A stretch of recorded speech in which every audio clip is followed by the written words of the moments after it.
Nathan, this conversation feels very timely following the recent unfortunate assassination of Charlie Kirk in the USA. What have you made of this event and perhaps more importantly, the aftermath of it? It is an escalation to a degree, but in many ways it seems very much a continuation of the division we've been seeing for a while. And you can see that more clearly in the response, the reaction, than in the event itself. We're still asking a lot of questions at the time of this recording, at least, about motive, background, who was involved, this and that. And I don't want to speculate on that. But as far as the release from the more obvious cheering at the assassination of a political figure, of someone who was just a speaker, and what that sort of entails, to these things that may seem innocuous, where people will try to claim a moral high ground from the event. So on the right, we have a these occasional declarations you'll see about violence from the left, or this is what the left is building to, we're the good guys sort of things. And not that this is all throughout the right, but in pockets. Whereas on the left, you will see these things that, well, look at all these denouncements by top officials, and it is the right that is inflaming the problem, and they're the cause. And it gets into a question that I don't think a lot of people are asking, which is, who are these political messages for? And as you boil down into it, and this is a big, big theme of my book, we are speaking to our bubbles more and more over the last few decades.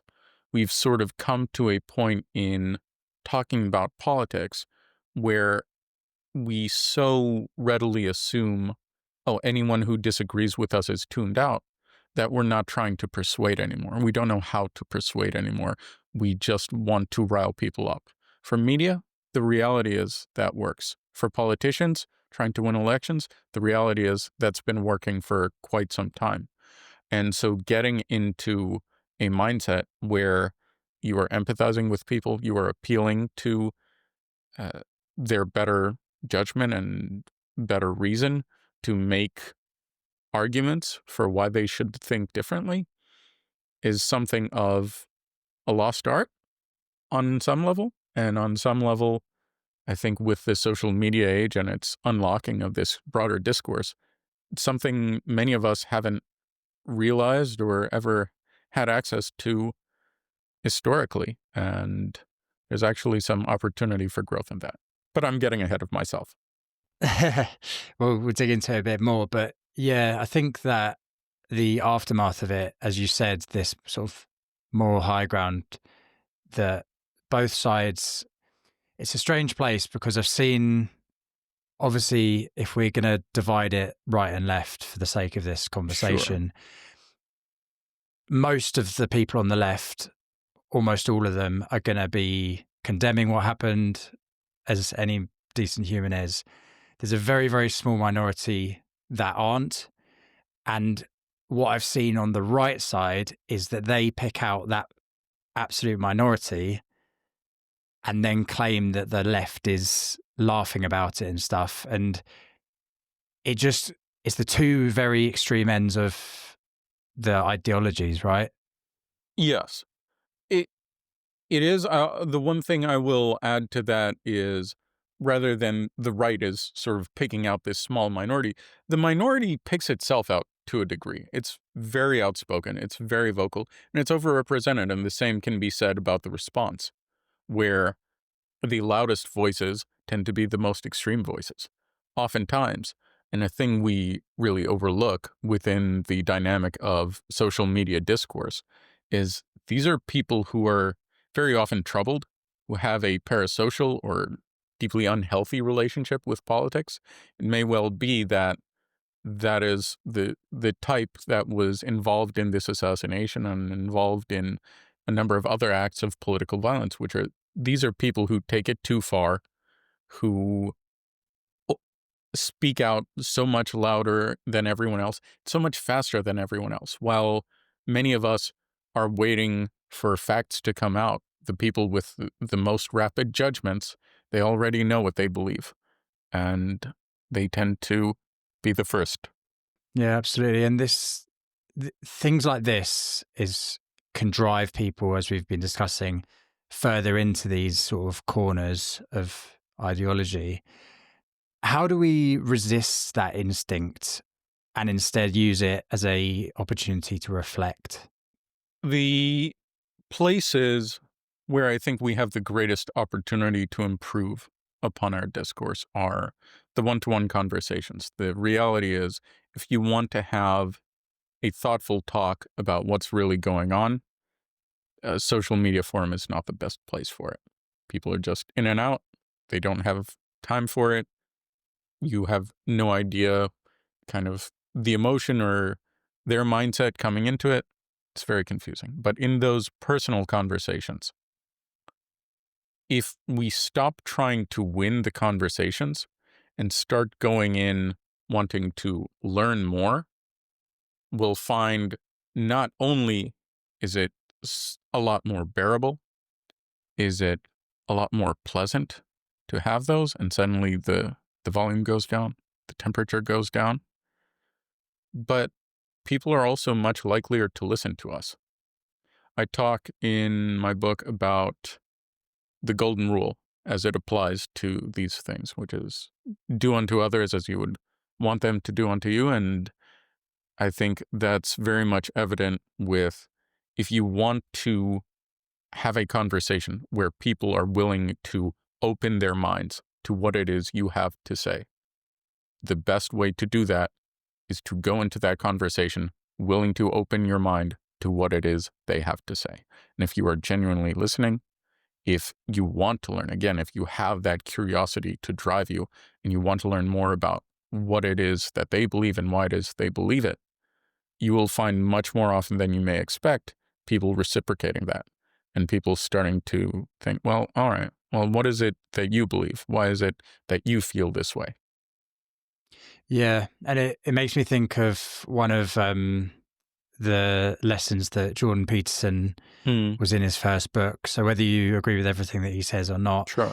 his early work was certainly quite influential in my own self-development. And one of the rules is to assume that whoever you're speaking to knows something that you don't. And entering conversations, like you said, is that idea of listening and actually trying to understand what they're saying and not just finding a way to fight back against it and make them look stupid. And I think that's where we've come to currently. How do we go about opening up those conversations with someone? I think it starts with the motivation. It starts with that thrust of curiosity, that realization that there is so much that we have to learn.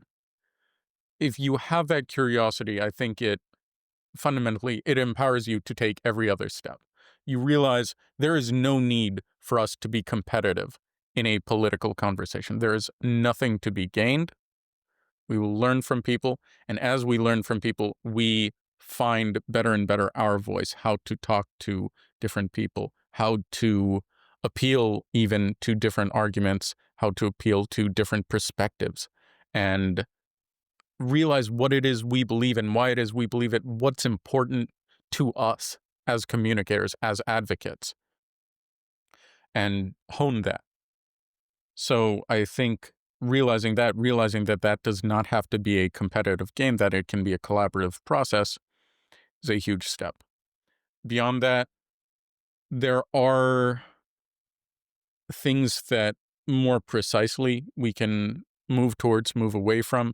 In the book, I talk about just shifting to more policy discussion than ideology discussion, because there is a lot more room to realize, okay, this input is valuable. This perspective is valuable. This adds to our ability to solve the problem. I give an example of, say, labor, where if you have corporations with unchecked power, they can cause harm. They can abuse that power. This is true.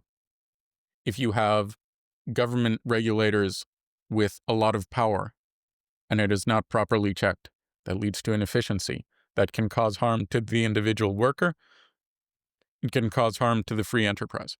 When you have workers with a lot of power, and that usually comes in the form of litigatory power, just their ability to file lawsuits and do this and do all that, or just a lot of freedom of movement, sometimes that can harm the industry. Sometimes that can come at the detriment of other workers. These are all things, all perspectives that we balance and that we have to take into consideration to make the best labor policy, for instance. And it's that way with more issues than we realize. So having that policy view rather than these sort of grand principles that we're yelling gets us to a place where we see more and more, okay, we're growing from this discussion. We're learning. We're being informed. Not only are we being informed, but our ideas are being informed by this discussion. So that's one of the things I talk about, just understanding kind of what is coded language nowadays, an appeal, because again, we're so accustomed to speaking to our choir that we sometimes lose sight of, all right, this is a declarative that is meant to appeal to our team. This is language that's not going to make sense unless people already agree with a lot of things or read all the same books or listen to all the same podcasts. And those might be great books and great podcasts, some of which we'll be talking about today. But nonetheless, it limits your audience and it limits your reach. And speaking outside of that, realizing you need to move outside of that to reach new audiences, I think is quite valuable. For sure, yeah. Like you said before, especially with social media, we've become more and more involved in our sealed off bubbles of people who think like us. The algorithm feeds us what we want to see, right? So we're always going to see what we agree with. If we don't like it, we swipe off it. I had a guest previously who spoke about their own experience of like political divide. So back in the Nixon Kennedy election, so wow. it was their parents. It wasn't them. Okay. Yeah, it was their parents at the time who. The Nixon Kennedy election was obviously a very close election, big election in history, and he said that evening after, or the day of the election, his parents came home from work, and one of the parents said, "Oh, who did you vote for today?" And they said, "Nixon." "Who did you vote for?" They said, "I voted for Kennedy." And they just laughed about it and sat down and had dinner, and that was it. At what point do you think we got to this level of division that we've now got? I don't know if there is a point. It's gradual. It builds on itself. And that is, in some sense, the most dangerous thing about the division, which is that they just fuel further and further polarization and division and animosity. And every event just becomes a divider. And once you reach that, and this is why I was looking so warily at the aftermath of the Kirk assassination and just seeing, fortunately, some greater calls for dialogue and greater calls for unity in the wake of that. But as far as how it got here, it is an inflammation, I think, of people's sense of the stakes at hand, and this is not necessarily unjustified. It is, politics has become more and more perceived as life or death, as something dramatic, something impending, and this is something that media and politicians absolutely love when people take it very, very, very seriously. You combine that with a sense of self-certainty that comes with being in your bubble, that comes with frequent confirmation bias. And then You start to relate to politics. You start to get things from politics. This is not just, well, where do you stand on the issues? Suddenly, politics becomes a sport. I talk about this in the book, where you can derive your sense of community from it. You win together. Oh, the team lost today. Ah, man. You sort of share these experiences. You share these values. You bleed red, bleed blue with your mates and all this. You can go further. You can derive your sense of affirmation, your sense of self-worth, your sense of morality, your notion that you are a good person from your politics. At that point, it becomes religion. If it is your guide to this is good, this is evil, it may be that your beliefs are right. It may be that this is justified, but it really, really holds us back as communicators. It really holds us back from being able to have healthy and productive conversations with those we may have trouble reaching once we start to have this kind of relationship with politics. Tell me a bit about your growing up and how you got into politics in the first place, because you grew up in a family of Soviet immigrants, right? That's right. So people may not immediately know the political implications of that, and there's some variation. There's some ideological diversity within the community of Soviet immigrants.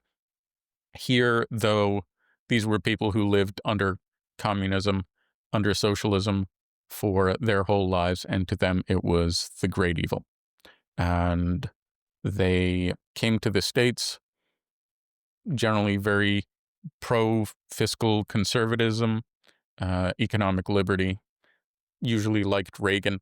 Not very socially conservative, but this was just big government is evil, all of that.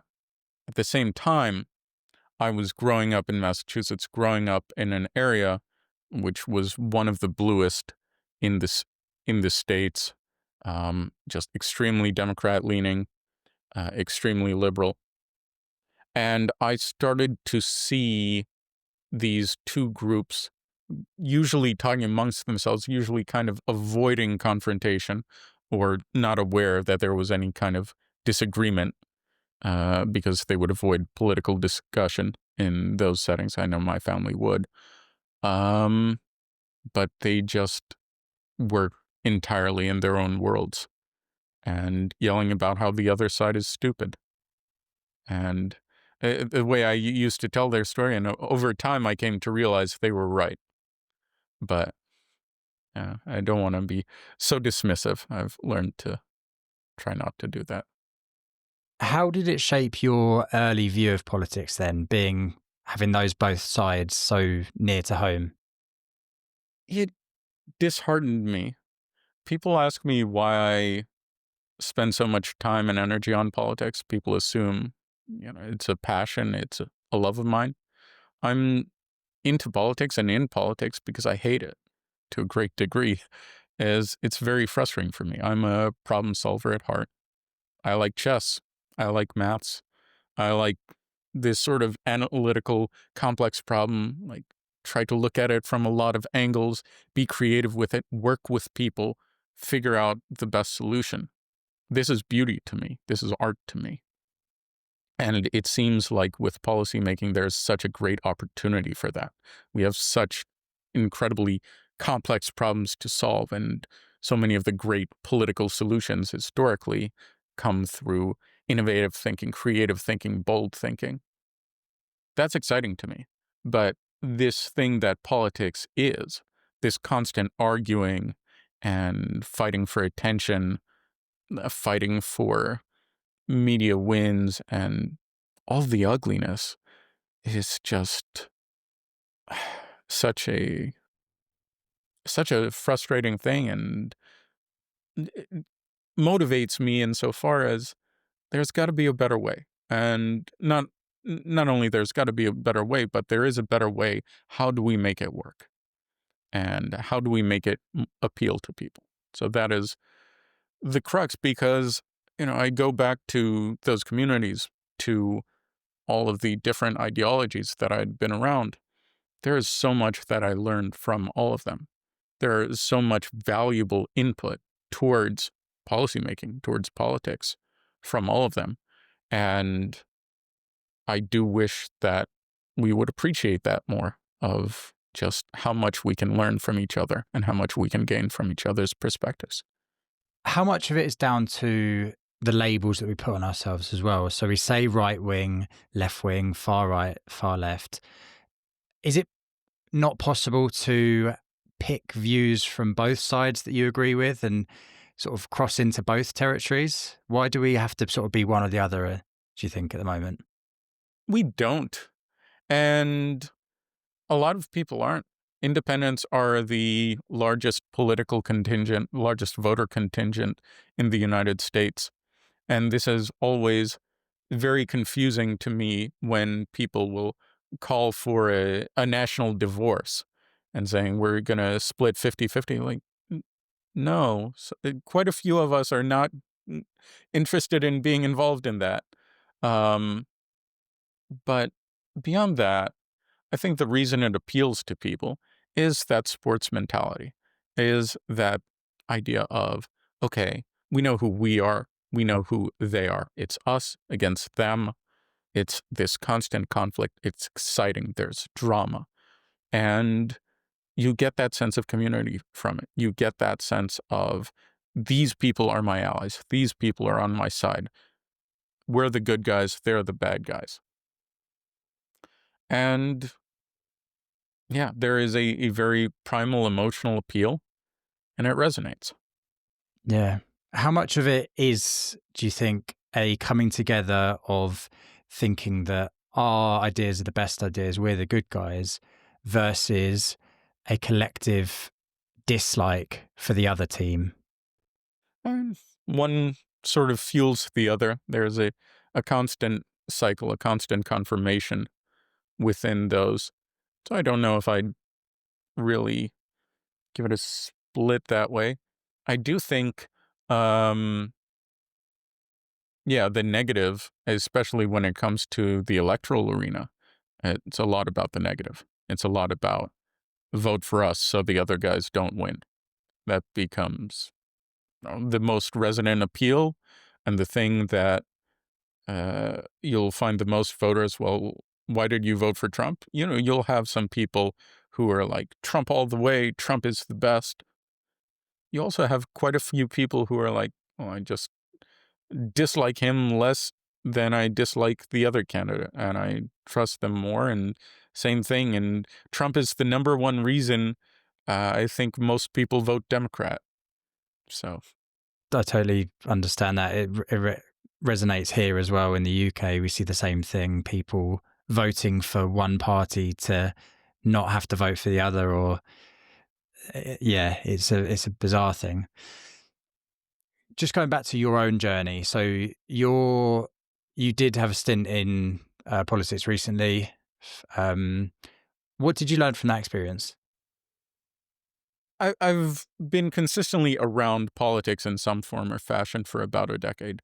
I was director of a state party. That was the most recent, and it was a minor party, the Florida Forward Party. And it was an attempt to appeal to this notion of, we're so divided, we need to find a way through this. Let's bring some new voices forward. And I talk about it a little in the book, which is, first of all, that's not really a compelling party message in and of itself. And that is something that we came to find over time, that it was difficult for people to latch onto that. The other issue, and that opens up a little bit of a tricky can of worms for independent politics and trying to drive that towards electoral success. But the other thing that became evident is we were a little bit in our own bubble, because we had the same predisposition to talking about politics in a way that appealed to our supporters, in a way meant to energize rather than to persuade. And an example of this, we talk about depolarization. We talk about the uniparty, the duopoly. How many Americans know what the duopoly is? I mean, they know what it is, but not a lot of people use that term. And that only really resonates with the people who liked us anyway. Now, it's fine for getting them more likely to volunteer, more likely to donate money.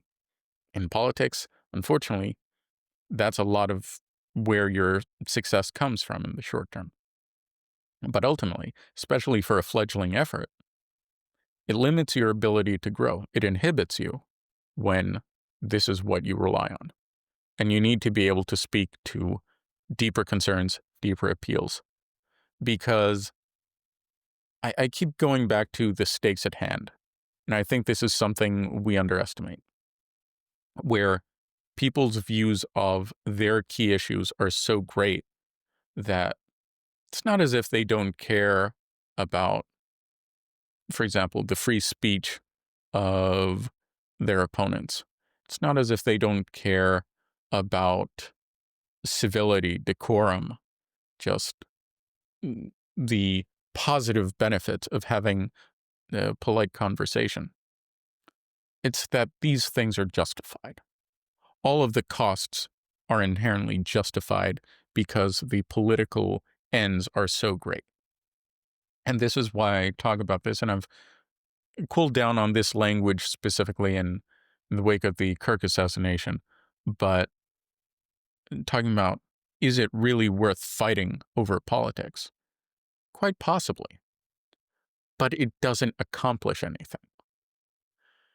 And that, I think, is the appeal that more of us in the bridge building space need to be making, which is the way that we're approaching politics, the way that many people are approaching politics, isn't necessarily unjustified, but it is ineffective. It is holding us back. And not only do you enjoy this sort of the niceness of a civil conversation if you engage in constructive dialogue, you also become more effective as a communicator. You can also reach more audiences. You can ultimately do more of the political good you are seeking to do, have more of the impact you are seeking to have by engaging in this constructive manner. And that, going back to the initial point, that is how we break out of our bubble, is by appealing to this greater thing. Whatever the thing you care about, the best way for you to champion that, the best way for you to see the change that you want to see and for you to feel heard, is by engaging in more constructive dialogue with others. And it's probably a scary place to go for a lot of people. A lot of people who are so used to speaking about the problems within their own bubble, to actually step outside it and potentially be challenged on that view is probably a place that not a lot of people have been to before. So tell me a bit more about your book. So you've mentioned it as we've gone through the conversation. So Common Ground from the Ground Up, and it sort of speaks about this, a lot of what we've spoken about today. Why was it important for you to write that book at the moment? Not only are these things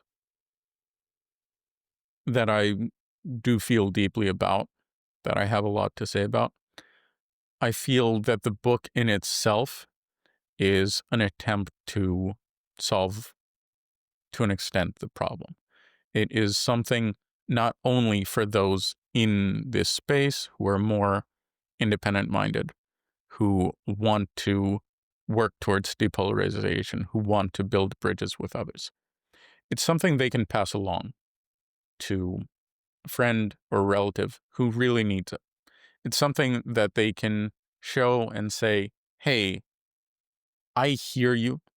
I hear where you're coming from, but the way that you are interacting with politics, the mentality that you have around politics is holding you back from communicating how you want to with whom you want to reach.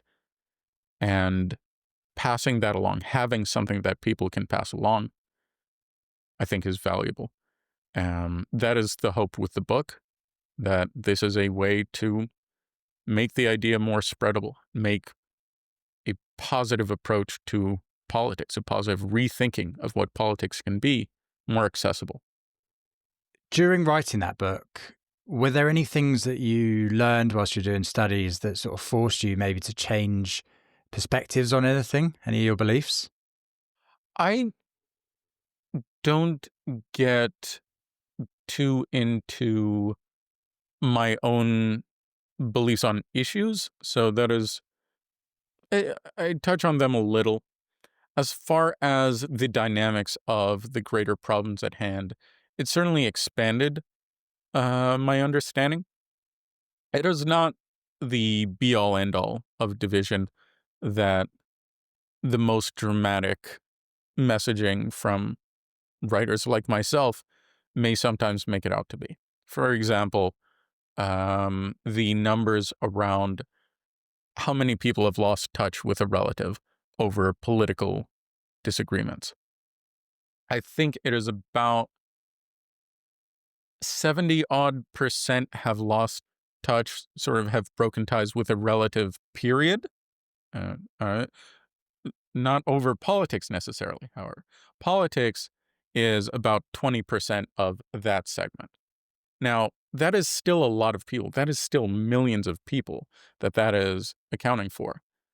But I think it is in our interest because, as those calling for more civility, we're not going to be as good at hyperbole, at those screaming very loudly, because screaming very loudly goes very well with hyperbole. It's just, as someone with marketing background, chef's kiss, just classic combo. But because of that, it behooves us to not overstate the problem.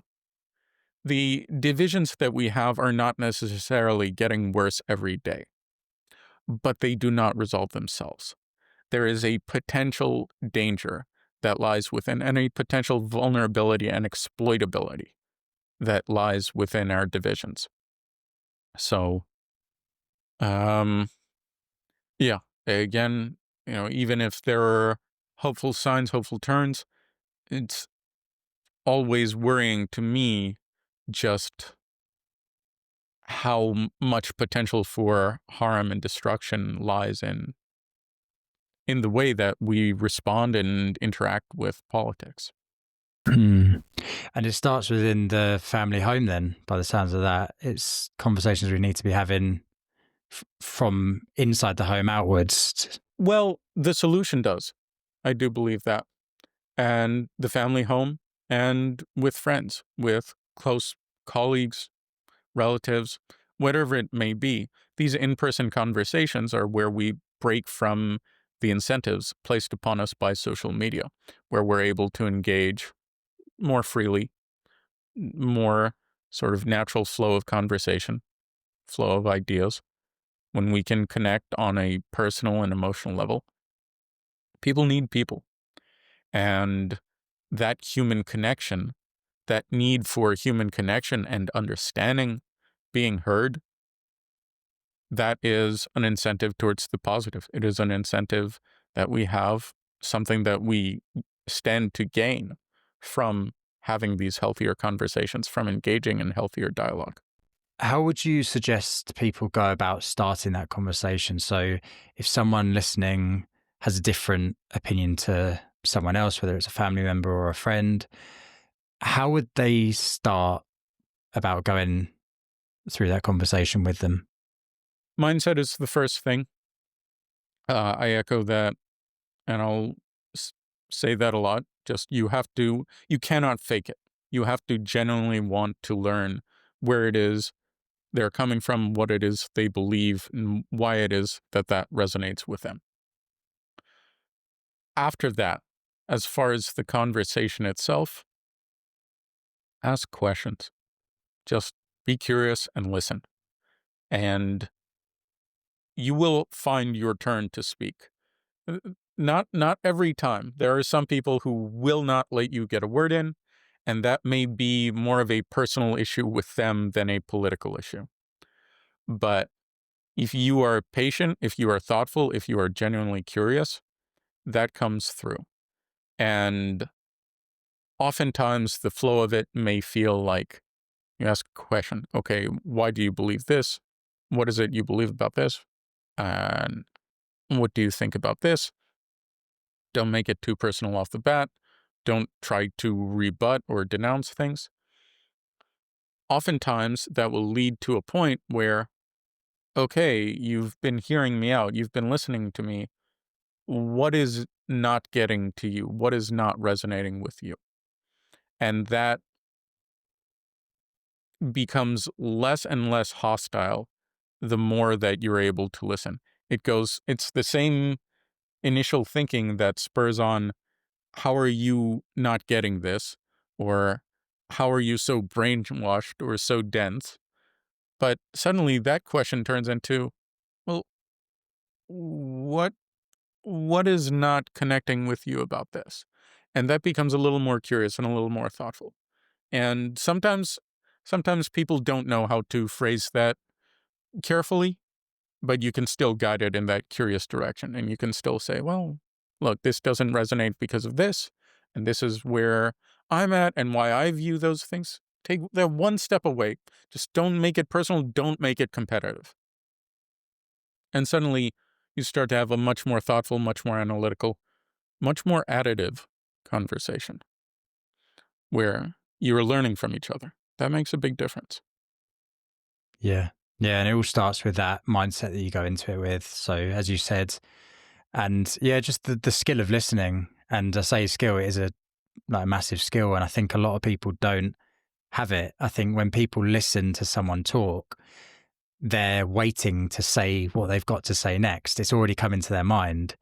So whilst you're talking about something, I've thought, oh, I'm going to say this next. And I've already started going through my conversation. I don't even hear what you say at the end. And then I go, here you go, I've got you.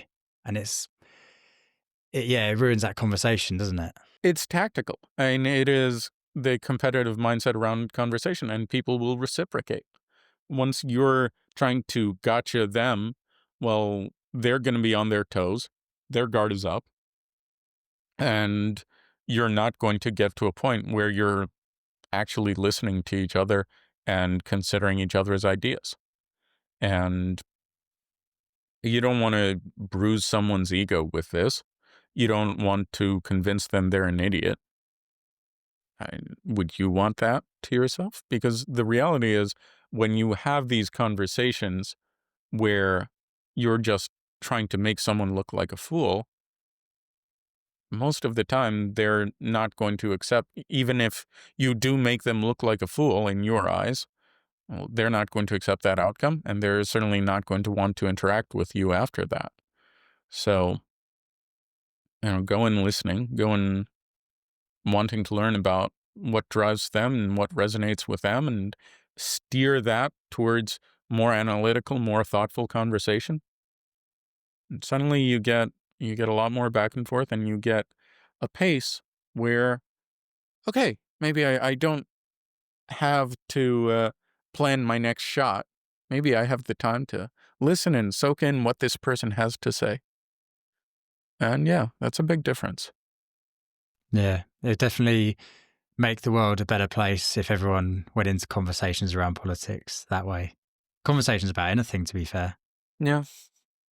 For anyone who's listening who maybe feels sort of alienated or disillusioned with politics, how would you suggest they should be re-engaging? And if so, what would the first step be? Some of that comes down to the cause for that sense of alienation. For me, I'm someone who's had a love-hate relationship with politics over the years. I think it's fair to say that.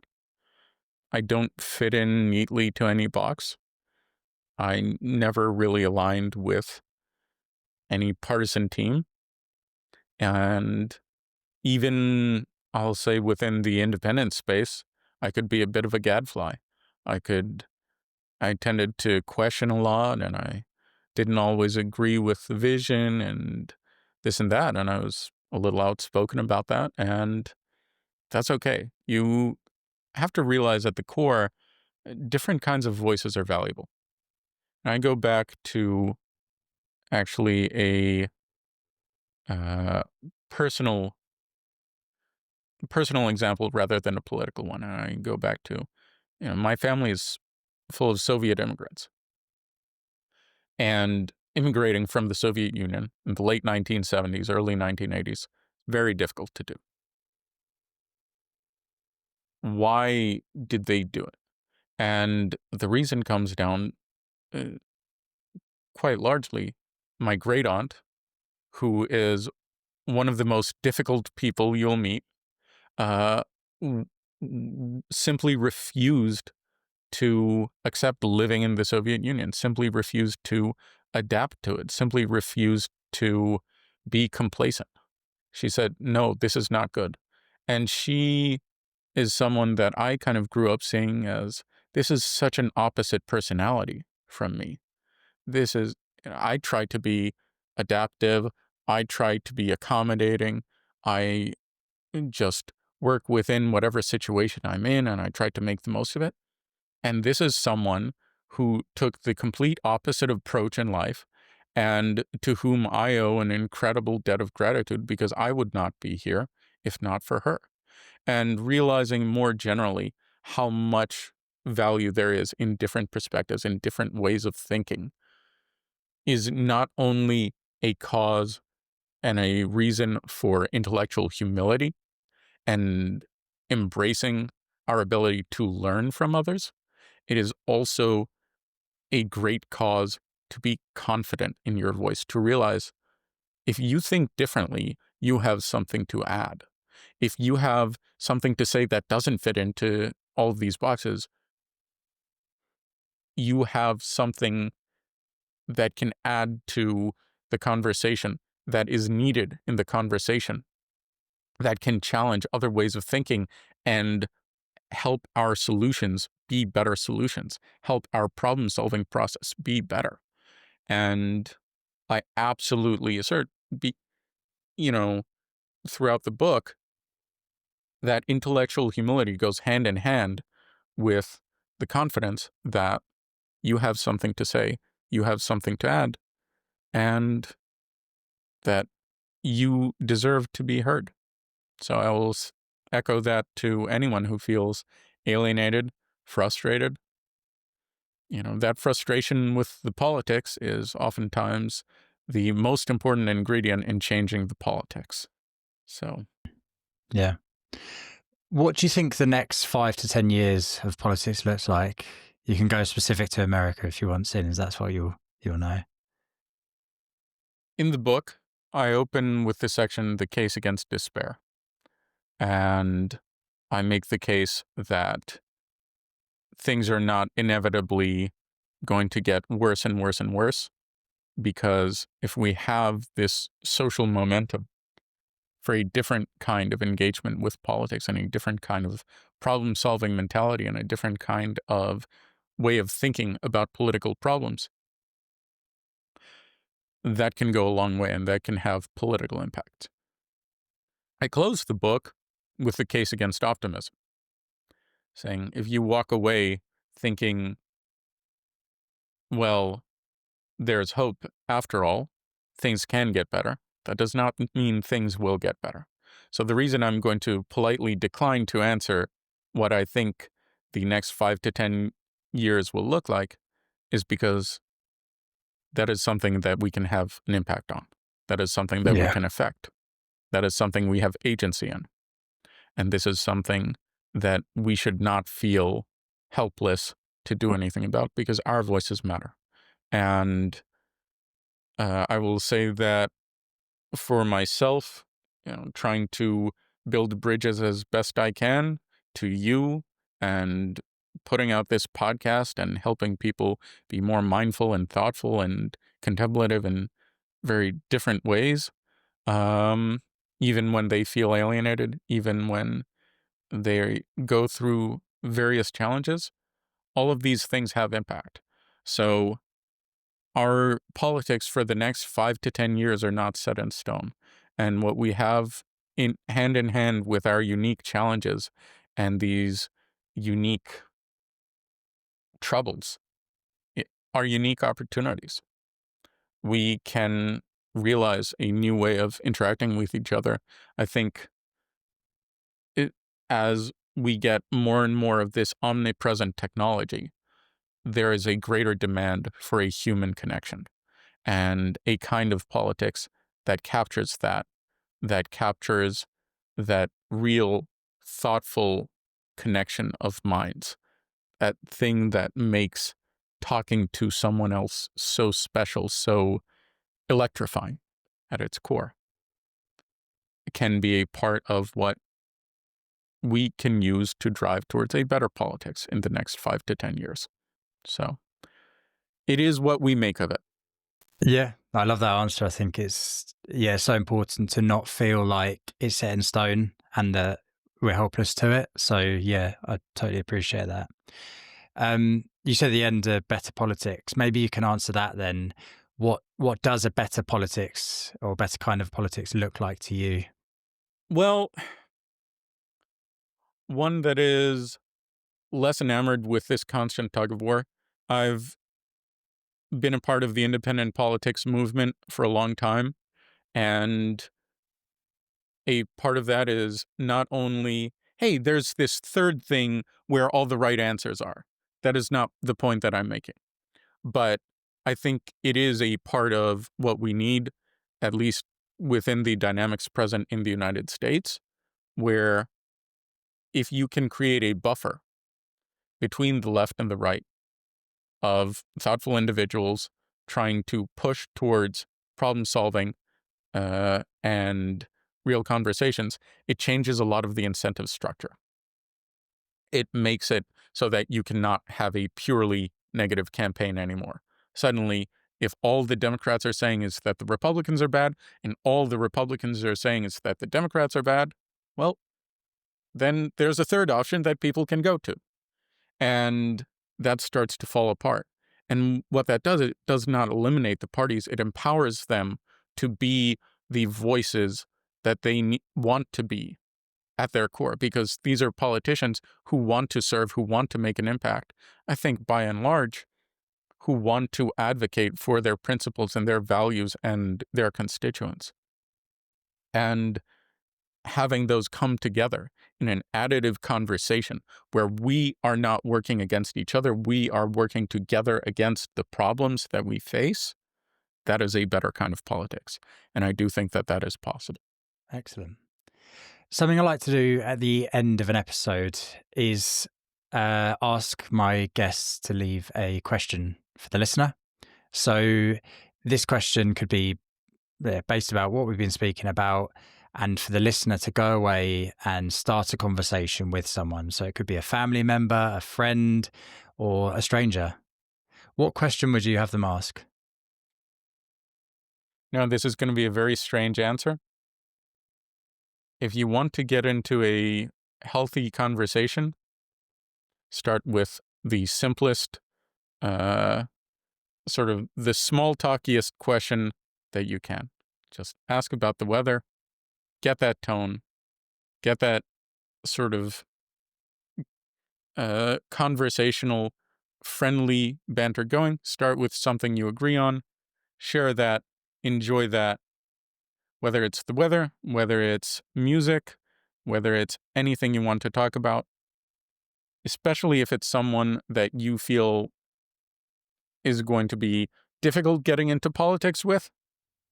Don't rush in, and share whatever polite conversation, healthy conversation, positive conversation you can. And in due time, you'll be able, with the right tools and the right mindset, to get to the deeper place that you want to go. Yeah, that's a great question. In the sense, like, I totally agree. Like, you can't just go up to someone and say, tell me about your opinions on this. And then suddenly they're on the back foot going, this is weird. This is a strange start to a conversation. It's an ambush, and people will view it as an ambush. Yeah, I think it's important to open the conversation with polite small talk, as you say. Yeah, brilliant. Nathan, thank you so much for coming on today. I've really enjoyed it. Thank you so much for having me. It's been a pleasure. If people want to find where you are, like where you are online, keep up to date with what you're doing, find the book, where can they do that? You can find out a little more about me on nathansmolensky.com. That is my website. I have a little of my bio. My book is there. You can also find the book, Common Ground from the Ground Up. It is on most major online retailers. So Amazon, you can look for it at Barnes & Noble, things like that. And yeah, just go ahead and search for it, check it out, give it a read, and pass it along. Yeah, I'll link it all below in the description. So if anyone's listening, they can just scroll down as well, click on it. From me to the listener, if you have enjoyed this conversation and found some value from it, please do share it with someone who you think would also find value from it. If you haven't already, please do follow the show and rate the show, as it helps it get shown to more people involved in the conversation. And lastly, if you want to keep up to date with what we're doing on Instagram at Lonely Chapter Podcast. And lastly from me, thank you for listening. Stay curious, and I'll see you in the next one.